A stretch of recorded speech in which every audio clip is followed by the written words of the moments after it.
Oh, cool. You got here before me. Yeah, I had some spare time. Ah, nice. Cool. Yeah, so today we're going to be making our very own MAJORA'S mask. The files we'll be working from today were created by We Mad Sausage on Thingiverse. We'll have a link to their page in the description below. We really like this file because it has that wood grain texture. Which, bonus, hides layer lines really well. To match that wood grain texture, we're going to go with a hand-painted look. Which is good because we're going to be painting it by hand. Perfect. We ended up scaling this up to be a little bit more life-size. And then we split it in half to fit on the printer. Printing in this orientation also has the layer lines running parallel to the wood grain, which helps to blend everything together. Which means less sanding later. This also drastically reduced the amount of supports needed. We'll have the full printing specs in the description below. Ow, ow, ow, ow, ow. Be careful, it's pointy. As always, we'll have the full list of supplies we're using for this build in the description below. So, let's get to work. Also, did you notice the moon getting bigger? What? Yeah, maybe I'm not just imagining it. I haven't noticed. Well.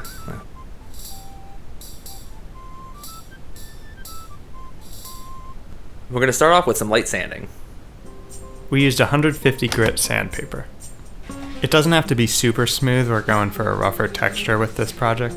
We did spend a little bit of extra time on the horns to make them less dangerous, and because they're supposed to be a natural horn texture, we wanted to make sure these were a little bit smoother than the wooden areas.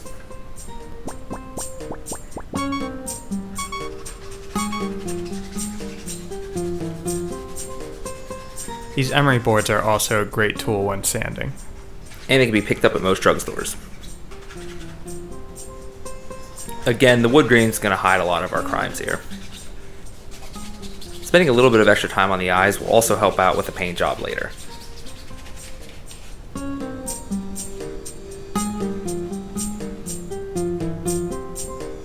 Before David glues these together, he's going to roughly sand the edges. This gives the glue a texture to grab onto. It's also important to make sure these edges are flat so that things line up nicely.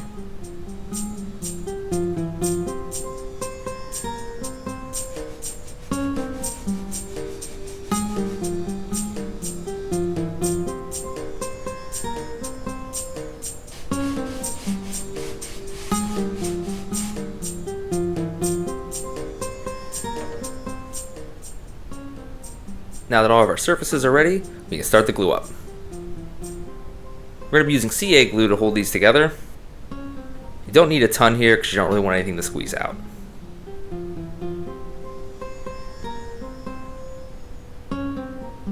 Then we very carefully checking alignment. Then we just grab our activator. You can also use a ton of activator and run out and have to get more before the next video. David, this is a reminder to get more before the next video. Or you just hold it until it dries.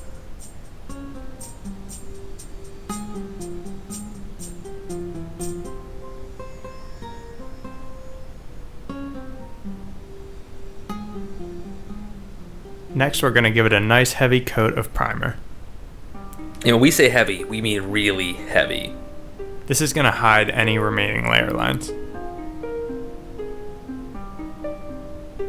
To help speed up this drying process, we're going to use a trick we learned from Adam Savage. It's pretty simple. You just take a box, stick a hairdryer in the side, and create yourself a small little oven. Don't leave this unattended.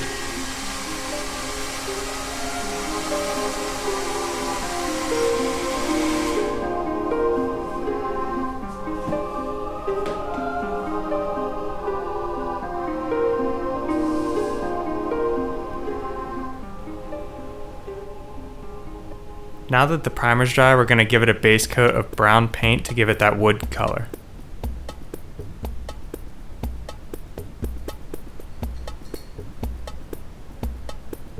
I'm adding a little bit of water to help it flow into the cracks.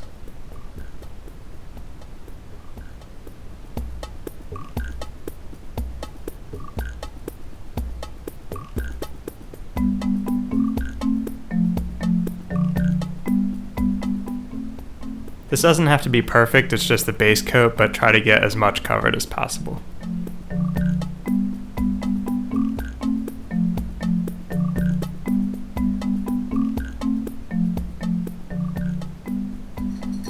You can use a smaller brush to get into the details.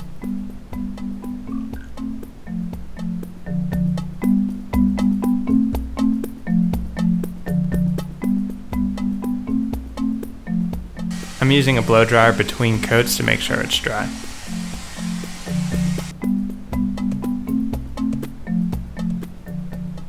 Be sure to paint with the grain to enhance the wood effect.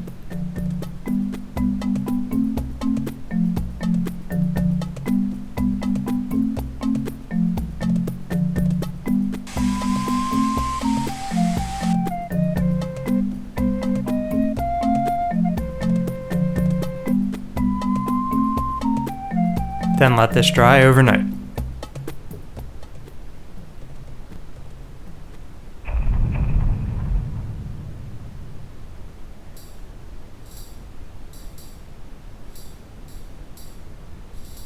Now that James has put on this really nice brown base coat, and it looks like delicious chocolate, we're going to get painting the details. As we mentioned before, we wanted to go with a hand-painted look that matches this hand-carved wooden texture. Something that just really looks ancient.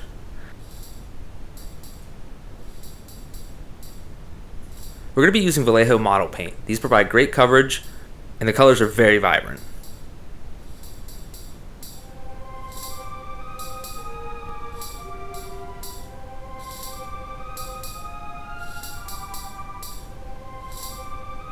These wet palettes are a great way to keep your paints from drying up while you're working on your project.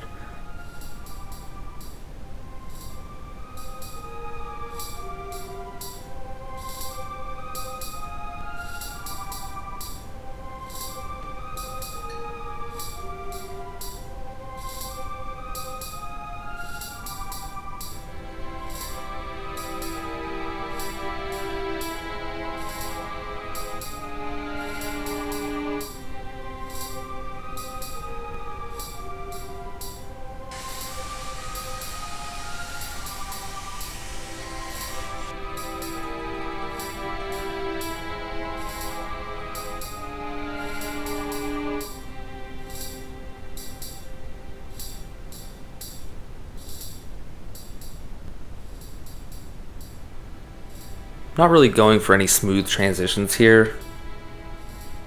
I'm okay with blocky, more primitive color transitions.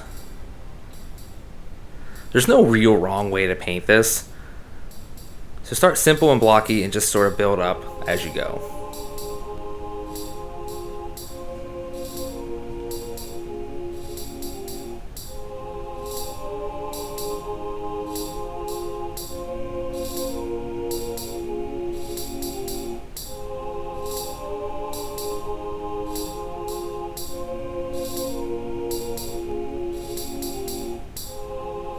Just work slowly and build up your paint as you go. Doesn't need to be perfect the first time you put it down.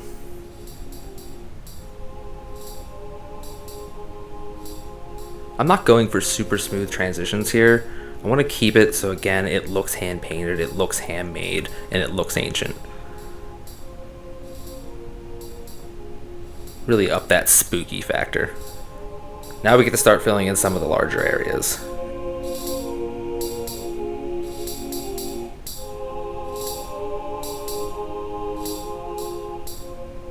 Really starts to come together once this red starts to go on. You can see how the brown paint stays in the lower areas and really sells that wood texture.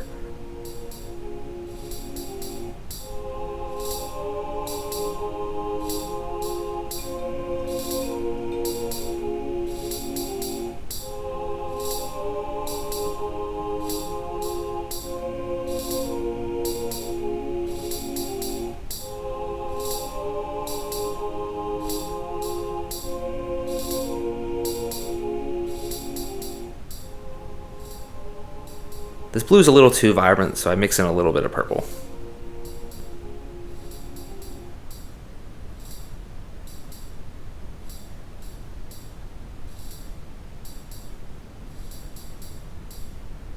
The blue's still just a little bit too vibrant, So I'm going to go over it with a purple wash to tone everything down. What's great about these model paints is you can water them down and do washes to help build that cover up slowly.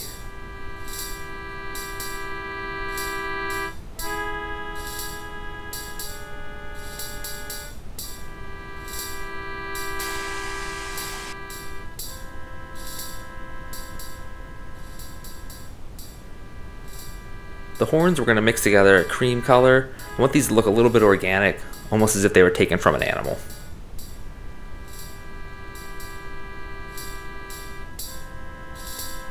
We're going to cover the horns completely in this cream color as a base coat.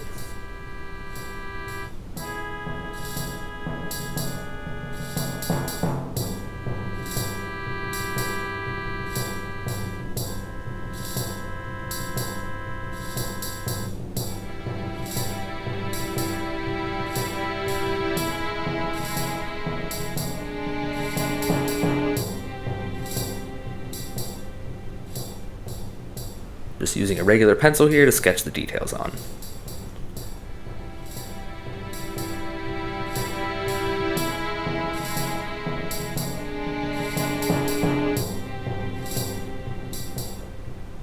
Again, because we're going for a more rough look, these don't have to be perfect, but I'm totally stressing out.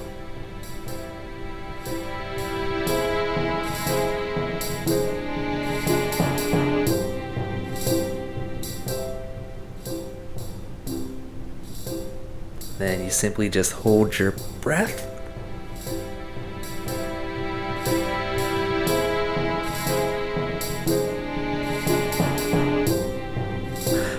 Okay, almost done.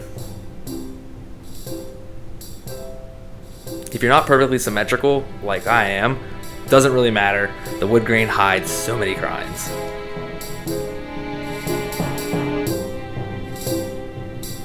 Really helps to have a reference when you're working on these. Again, you don't have to match it perfectly, but it does help.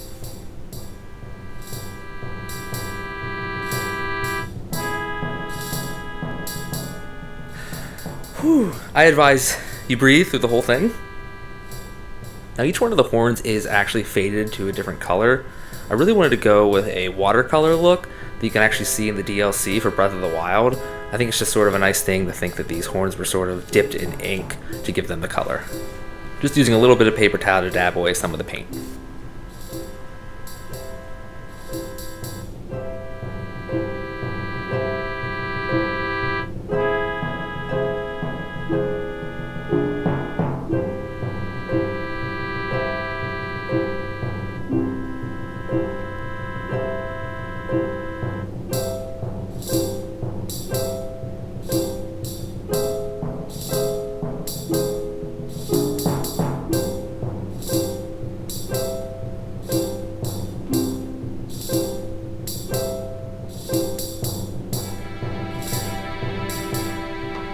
Going for sort of a dipped look, as if the horns were actually just dipped in the color.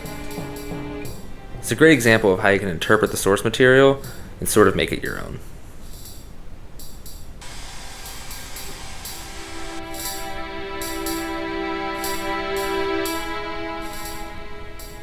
Along with paintbrushes, paper towels are one of the best tools when painting.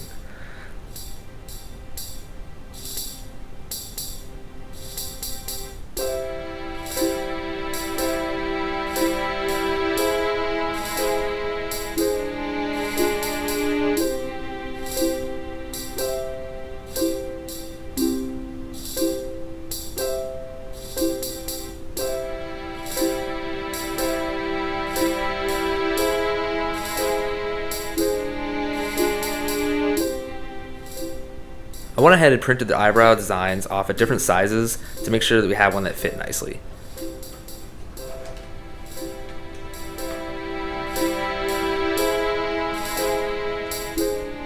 Just getting these roughly in place to make sure that we have some sense of symmetry.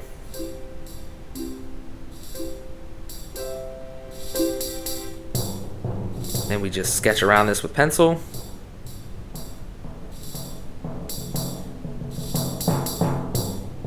Mix up a little bit of orange.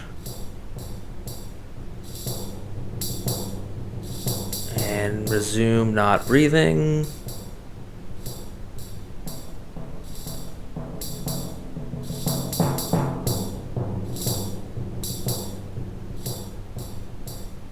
There it is. We did leave out a couple details, but again, this is our interpretation.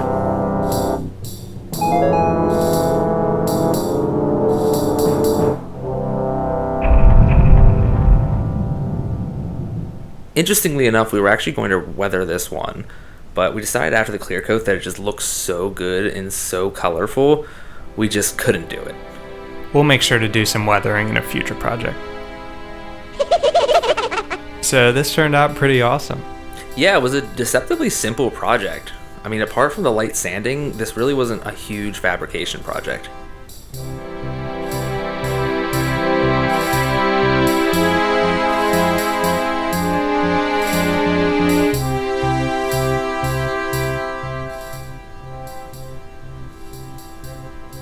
I do really like how this came out, but it's kind of creeping me out. Are the eyes following you, or is that just me? This was a lot of fun. I would definitely do it again. For sure. See you in the next one. Thanks for watching.